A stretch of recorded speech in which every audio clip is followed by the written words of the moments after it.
Bonjour, nous vlog aujourd'hui avec Hawkeye de Jonathan Igla, la nouvelle série qui sort évidemment sur Disney+, le site de streaming qui cartonne en ce moment et depuis qu'elle a été lancée notamment par des séries originales telles que WandaVision et Loki. La question se pose donc, est-ce que cette nouvelle mouture autour du fameux Archer a trouvé sa vraie originalité? Et puisqu'il s'agit d'une série télé qui arrive après plusieurs films et plusieurs séries, il y aura donc une partie spoiler et une partie sans spoiler.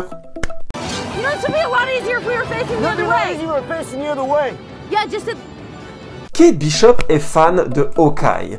Elle est bretteuse, combattante, championne de tir à l'arc titrée, et elle se retrouve à endosser un jour le costume du Ronin, un célèbre tueur. Ce costume va l'amener à rencontrer enfin son idole dans des circonstances plutôt rocambolesques.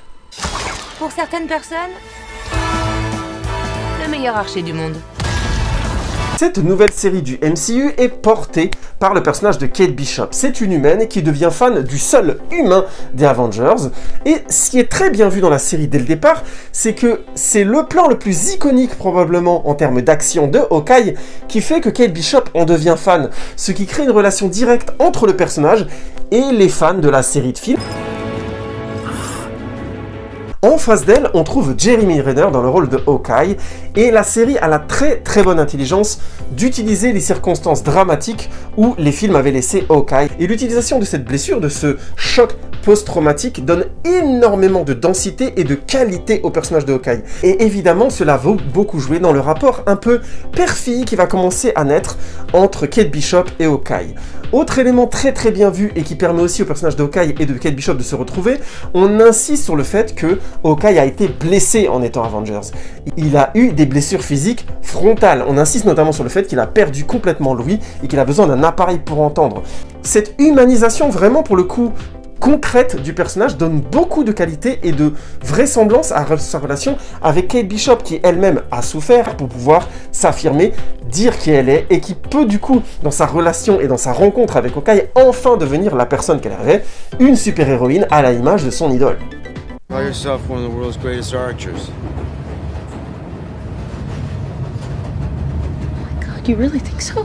L'originalité de la série Hawkeye, c'est que c'est une série de Noël. Elle a clairement, dans sa photographie, tous les éléments de Noël. La neige, le froid, la nuit, avec de belles lumières bien visibles, des couleurs beaucoup plus affirmées, comme des violets pétants comme celui-là, ou encore un jeu sur les verts et les rouges qui est beaucoup plus fort et qui est complètement joué non pas de manière agressive, mais de manière décorative. On a clairement dans le ton de la série et dans son identité, une envie de faire une série plus douce, qui va jouer beaucoup plus sur la comédie que sur des éléments qu'on pourrait qualifier de perturbants. Parce que oui, Loki était une série franchement étrange sur la question de la réalité, assez perturbante.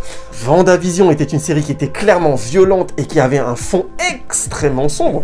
Donc, à cet endroit-là, Hawkeye est clairement en décalage et une série qui va clairement avoir un ton beaucoup plus léger et beaucoup plus ouvertement comique. What are we doing? I mean, it's Christmas Eve. Let's grab a drink. Jeremy Renner maîtrise tellement bien son personnage, le rend bourru, mais pas trop, parce que c'est clairement un personnage empathique. Et de son côté, Kate Bishop est une fille qui ne se rend pas toujours compte de ce qu'elle fait, mais qui a clairement les qualités, l'intelligence, la vraisemblance pour pouvoir trouver un bon équilibre avec le personnage de Hawkeye. Résultat, un des grands éléments de séduction de cette série, c'est clairement leurs interactions à eux tous les deux, et la comédie de la série fonctionne grâce à eux deux. Can you sign this? I'm not done yet.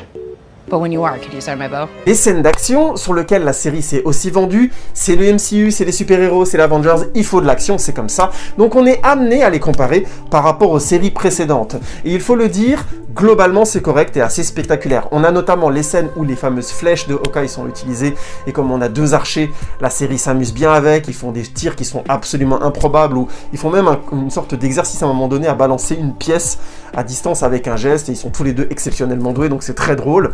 Ça fonctionne franchement bien, on a de vrais moments spectaculaires. Je donnerai l'exemple de la flèche, vous verrez par vous-même où il y a la technique de la technologie de Ant-Man dedans.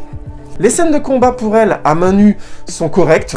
Même si la comparaison avec les chorégraphies de la série Falcon and the Winter Soldier font un peu mal, puisque la série était un peu plus violente, un peu plus adulte, et du coup ça a un peu plus d'impact. Le thème principal de Hawkeye, c'est la famille, et le rapport à la famille, au travers du rôle de héros. Donc faire ce qui est bien, quand ça rentre parfois en contradiction dans sa famille, quand ça met sa famille en danger, ou quand clairement on le fait pour de mauvaises raisons liées à sa famille. Chacun des personnages de la série est lié à ça. On a évidemment Kate Bishop, on a évidemment Hawkeye, mais on a aussi un personnage qui arrive et qui va être l'antagoniste d'une grande partie de la saison, et qui s'appelle Echo, qui est une jeune femme qui se bat super bien et qui est sourde, et qui donc essaie de venger son père de Ronin. Je vous laisse découvrir comment. Je trouve que globalement c'est plutôt bien raconté. Je sais que beaucoup de gens ont beaucoup aimé le personnage, moi perso je trouve le personnage intéressant. Sans plus, il va avoir sa propre série, on verra ce que ça donnera à ce moment-là. Quoi qu'il en soit, quand dans les familles on retrouve des acteurs comme Vera Farmiga, qui est la mère de Kate Bishop, on obtient des dialogues de qualité et une bonne manière de l'interpréter. L'actrice qui joue toujours la femme de Jeremy Renner, j'ai oublié son nom, je vais vous la mettre à l'écran, est toujours excellente, et j'aime beaucoup la finesse d'écriture du rapport entre Hawkeye et sa femme. Dans les films, c'était déjà très bon et vraiment subtil, et là, ça l'est toujours. On attend toujours des clichés de réaction des femmes dues à notre historique avec les séries et les films hollywoodiens, et là, encore une fois, elle nous prend à contre-pied, et ça rend leur relation d'autant plus originale, intéressante, et ça justifie très très bien cette série. What? Is not what you wanted to hear? Yeah, no. Quoi qu'il en soit, Hawkeye a une vraie identité, c'est une série de Noël, c'est une comédie beaucoup plus familiale, et pourquoi pas faire ça dans les MCU? Après tout, dans les MCU, on a des films très noirs, des films qui visent beaucoup plus la famille, des films beaucoup plus de comédie. Là, je trouve que pour le coup, Hawkeye a trouvé un équilibre tout à fait intéressant. C'est une flèche dans le 7, dans le 8, pas dans le 10, mais c'est déjà pas mal, 7 ou 8. Some people have actually called me the world's greatest archer. Are you one of those people? Petite partie spoiler donc, où on va aborder la mort de Black Widow, dont j'ai envie de vous parler un petit peu plus parce que j'ai beaucoup apprécié la séquence du 3e épisode où Jeremy Renner, où le personnage de Hawkeye peut enfin parler de la mort de sa meilleure amie, de Natasha, et comment cela l'a affecté. Jeremy Renner la joue très très bien. Globalement, je trouve que c'était plutôt bien écrit, la série arrive pas toujours à éviter certains clichés, genre c'était ma meilleure amie, blablabla, mais je trouve que les acteurs le jouent avec assez de conviction et on sent clairement l'apport d'acteurs de qualité. Hailey Stanfield en face, elle a du poids, elle arrive à répondre telle une jeune femme au regard de cet homme qui a vraiment vécu des choses horribles en tant que héros, qui ne se définit même pas comme un héros, mais comme une arme. Ça, c'est vraiment des excellentes manières d'incarner ces personnages et ce qu'ils pensent d'eux-mêmes. Et j'ai beaucoup aimé du coup le contraste entre ce point de vue d'Hawkeye sur lui-même et bien sûr la très drôle séquence des fameuses danses de Broadway et cette fameuse pièce qui s'appelle Roger, si je ne dis pas de bêtises, et qui tourne complètement autour du thème du super-héros magnifique et imbattable, avec le fameux I can do this all day, je peux faire ça toute la journée. Incarne très bien le côté sans limite des héros Avengers, à côté de Hawkeye qui lui en a plein, qui est blessé régulièrement dans les films et qui est plein de limites, qui veut protéger sa famille, qui a complètement des enjeux, on va dire, vraisemblables, qui est quelque part le plus touchable des Avengers. Et du coup, le fait que ce soit lui qui réagisse le plus fortement à la mort de Natasha et qu'il y ait une série pour évoquer cette question, c'est cohérent et c'est très bien écrit. You mean Natasha? Yeah.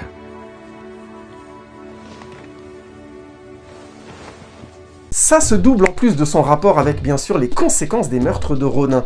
Conséquences que je trouvais, pour le coup, trop absentes des différents films du MCU. Il y a quand même un membre d'entre eux qui a utilisé les 5 années du BILP pour tuer, faire le justicier, faire vraiment ce qu'on appelle en américain le vigilante, donc c'est-à-dire le gars qui va faire juge, jury et bourreau. Et j'aime beaucoup que la série se penche dessus en évoquant le fait que Hawkeye ait du mal à l'assumer, qu'avec sa femme, il en a parlé très frontalement, ça aussi c'est tellement bien écrit, que sa femme sache tout, il ne lui cache rien, il y a clairement dans leur rapport quelque chose de profondément adulte et quelque chose qui rafraîchit le rapport de couple, le rapport homme-femme au cinéma et dans les séries télé en général. Oui, je sais, on va encore me dire que je balance des fleurs au MCU qui en a pas besoin. Mais je suis obligé de constater que le cliché du « je cache à ma femme les choses sales que j'ai fait parce qu'elle serait pas capable de, c'est une fine fleur, machin », enfin cette série nous en débarrasse et ça donne lieu du coup à de vrais bons dialogues où on voit notamment comment ils se protègent l'un l'autre, notamment Hawkeye qui arrive à cacher cette information qui était restée accessible, que sa femme faisait donc partie du Shield. Et en plus, on a vraiment une intelligence, comment dire, qui va au-delà de l'amour cliché de cinéma. Elle lui dit clairement, quand Hawkeye l'appelle pour lui dire « je vais devoir affronter Kingpin et c'est très dangereux et je risque d'y rester, mais je dois le faire », elle lui dit « ouais, je sais que tu dois le faire, vas-y ». Elle lui dit pas « Rentre à la maison, mon chéri, mon Dieu, mais que vas-tu faire ?» Alors qu'on sent que lui aussi, quelque part, est, je mets de guillemets, surpris, et c'est très bien joué dans le visage de Jeremy Renner. Il est d'abord surpris, mais très vite, il dit « Mais oui, je la connais, c'est ma femme, elle a cette intelligence-là, elle est... encore une fois, elle me met une claque tellement elle est juste. » Et ça, par contre, je trouve que non seulement le personnage prend une claque, mais nous aussi, on prend une claque. Ça fait un bien fou, ce genre de relation de couple, pourvu qu'on en voit d'autres dans les films de super-héros, et que ça gagne cette maturité-là. Ça fait beaucoup de bien à tout le monde, moi y compris. Hein. We need to talk. Oh. Well, no fun conversations ever started that way. Évidemment, Florence Pugh dans le rôle de Yelena Belova, la petite sœur de Black Widow, excellente dans le rôle, très très drôle, vraiment beaucoup, tous les dialogues qu'elle a quasiment avec Hailey Steinfeld, avec Kate Bishop fonctionnent très très bien, il y a une comédie naturelle qui se met en place entre elles qui est impressionnante. Son travail sur l'accent russe est clairement cliché, mais le personnage est tellement cliché à la base que pour moi ça pose pas un problème. Par contre, cette ambiguïté qu'il y a constamment entre le fait qu'elle est sérieusement drôle, sérieusement quelqu'un qui a souffert dans son enfance et qui a envie d'être une jeune femme et qui donc a tout ce côté drôle, de découvrir plein de choses et d'être très frontal, mais en même temps qui peut être complètement switché et être un assassin, et j'arrive à y croire pour l'instant, c'est ça qui est fou, je trouve ça assez incroyable. Alors, on verra, pour l'instant je trouve que ça fonctionne, il serait temps je pense qu'elle fasse un film un peu plus noir même que Black Widow qui avait ses petits moments noirs, donc est-ce que Yelena Belova devrait se développer dans une série aussi comique et family-friendly que Hawkeye? Peut-être pas. Peut-être qu'il faudrait qu'elle aille vers des séries un peu plus noires, genre, je sais pas, par exemple Daredevil ou encore le Punisher. What was that? I don't know. Et je finirai cette partie spoiler avec nul autre que Vincent D'Onofrio et Wilson Fisk, le retour du Wilson Fisk des séries Daredevil de Netflix. Quel pied de le retrouver dans ce rôle-là. Il a de vrais bons moments, évidemment le moment où on découvre qu'il est là, déjà c'est super kiffant, mais aussi le fait que c'est un manipulateur sur les émotions, c'est pas un idiot qui dit juste fais ça ou je te tue, c'est plus compliqué que ça, il essaye d'avoir vraiment, de créer un rapport de dépendance émotionnelle entre lui et les personnages, entre lui et la mère de Kate Bishop, entre lui et Echo, et il le fait pas toujours de manière subtile, mais je trouvais que ça restait dans la lignée de ce qu'il créait comme rapport dans la série Daredevil. Et ça, rien que pour ça, rien que pour l'intensité que Vincent D'Onofrio arrive à donner à ce personnage-là, c'était kiffant. Oui, je suis d'accord avec la majorité des critiques que j'ai vues. La scène de fin quand il combat contre Kate Bishop est pas terrible. Le fait qu'il se fasse éclater par Kate Bishop a gratté pas mal de monde. Moi, ça me dérange pas plus que ça. C'est plus que la scène est, en termes de chorégraphie, assez molle et pas très intéressante. Je comprends quand Kate Bishop arrive à la voir, c'est rigolo, mais c'est pas très intéressant. Et en plus, ça décale très fortement par rapport au ton des séries Daredevil, où clairement, il s'agit d'un meurtrier. C'est pas le ton de la série, et du coup se pose la question de pourquoi introduire Wilson Fisk dans cette série-là. Ça, je veux bien le comprendre et je veux bien qu'on le discute. Parce que c'est pas le ton de ce que propose Wilson Fisk. Il est à New York et c'est le caïd, et clairement c'est lui le big boss, donc ça se comprend en termes de logique, mais en termes de temps et de moment, peut-être aurait-il fallu le garder sous le coude pour une éventuelle saison 2 plus adulte, ou pour une autre série, comme la série autour d'Echo par exemple, ou là c'est une série avec Yelena Belova. Dans l'état, on a du bon Wilson Fisk, ça fait plaisir, même si la scène de fin est un peu molle. On verra comment il compte inclure dans l'univers du MCU des personnages qui avaient clairement des séries plus sombres et plus adultes. Évidemment Charlie Cox en Daredevil, évidemment Vincent D'Onofrio en Wilson Fisk, évidemment Yelena Belova avec sa propre série, pourquoi pas, encore une fois, je fantasme, et évidemment John Berthold dans le rôle du Punisher. Kate Bishop. Hi. En conclusion, je dirais que cette série aurait peut-être mérité d'être un poil plus sérieux sur la fin. Même si globalement j'ai aimé, que j'ai passé un bon moment, je n'aurais pas voulu à la série d'avoir des conséquences un peu plus noires, un peu plus violentes à un moment donné. Bon, ça ne dure que 6 épisodes, du coup il n'y a pas de problème, on passe ça comme un bon divertissement avec des vrais moments de comédie qui, je pense, élèvent globalement le ton de la série. Mais globalement, j'aurais pas été contre que la série s'adultifie légèrement sur la fin, se durcisse un peu, rien que pour gagner réellement ces galons de série qu'on n'oubliera pas. Personnellement, je l'oublie pas parce que j'ai trouvé les interactions entre les différents personnages principaux franchement touchantes par moments et franchement drôles. La mort de Black Widow est vachement bien, les rapports entre Kate Bishop et Yelena Belova sont vraiment très drôles et fonctionnent bien globalement, même si j'ai trouvé leur duel à toutes les deux à la fin, qui est un peu plus une sorte de comédie, une bataille de grande sœur, petite sœur, pas forcément très intéressante visuellement. Je dis pas que dans l'idée c'est pas intéressant, je trouvais que visuellement c'était... On peut faire de la comédie mais ça doit être spectaculaire. Et d'ailleurs globalement je dirais ça, on peut tout à fait faire une série de Noël qui soit familiale et qui soit tendue. C'est pas une antinomie. N'est-ce pas, Pirates des Caraïbes? Paix et prospérité!